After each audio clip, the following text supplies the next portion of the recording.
Okay, so I did a pretty good job of explaining gene diversity and why the image of God is in the black race in a very specific line that is my line that ends with me, and there's a spectrum of who looks similar. However, okay, it is like the parable of the 10 minas. If you feel like I'm a great black warrior and da da da da da, and I'm almost like this guy da da da, did you obey God through me? So you were given all that. And when I came back, okay, after all these years, the Spirit came back in this definitive top martial arts form. Sabotaged, also crowned my head. Blessed are they who are persecuted for righteousness' sake, for theirs is the kingdom of heaven. Is sabotage another knot on my belt? You betcha.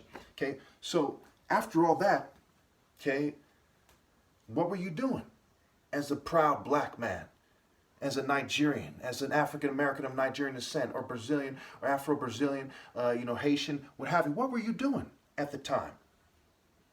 To him who much is given, much is expected. If you're a rich white guy, you're like, ha, I'm not black, but you're a rich white guy. What were you doing with that money?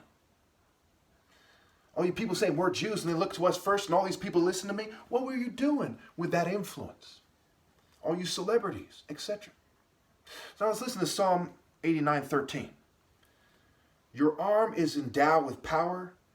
Your hand is strong. Your right hand exalted. Your right hand exalted. Isn't that the weapon hand? Yes.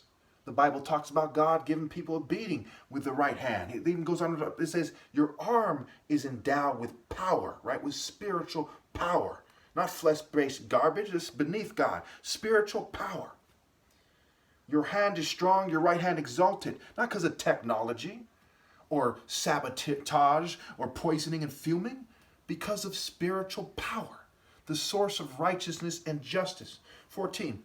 Righteousness and justice are the foundation of your throne, and love and faithfulness go before you. So when loving God enough to obey God, okay, you feel that. You say that spirit of, you need to obey me. So you obey God. And then righteousness and justice as you get to the source, the foundation, the center, the core, the source, all the above, the throne and the person sitting on it. Blessed are those who have learned to acclaim you, who walk in the light of your presence, Lord. I know they're messing with my voice. They take away from it. If you heard it right now next to me, it would sound different than you hear it on the phone. Keep in mind that. Okay? Because they do not want you to hear the most righteous person that ever lived say things in a way that you can. That's why I say rally to me and listen in person. You will have no doubt in your mind that I'm sabotage and that I'm Christ if you hear me out in person. Okay? Blessed are those who have learned to acclaim you, who walk in the light of your presence, Lord, the light of your presence, the presence of righteousness, justice, true love, and faithfulness. They rejoice in your name all day long. They celebrate your righteousness. They celebrate your righteousness, character, right? They don't celebrate people saying, well, I'm someone important and God has blessed me with wealth, or whatever your flesh-based argument is. Well, I'm black, and that means that I'm a soul brother, and they're the slave master. No, it's not good enough. You see what I'm saying? Righteousness transcends your culture. And when you insist that's not the case, how much more despicable does your culture of this world become? Why can't you people ever understand that? For you are their glory and strength, and by your favor you exalt our horn. What is a horn? A horn can be used as a weapon. It also symbolizes a king. It symbolizes power, right? Power. Why did this animal evolve to have a horn?